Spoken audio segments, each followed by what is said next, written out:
Dobrý den, dámy a pánové, vítám vás u dalšího videa. A dneska jsem tady s mojí elektrokoloběžkou a půjdeme se podívat, projíždět se ve sněhu. Tak jako je to hodně nebezpečný, takže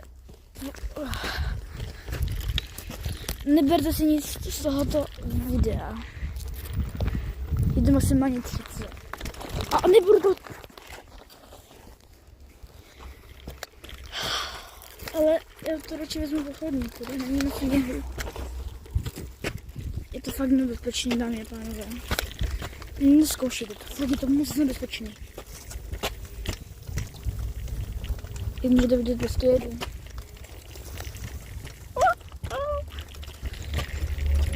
Ne.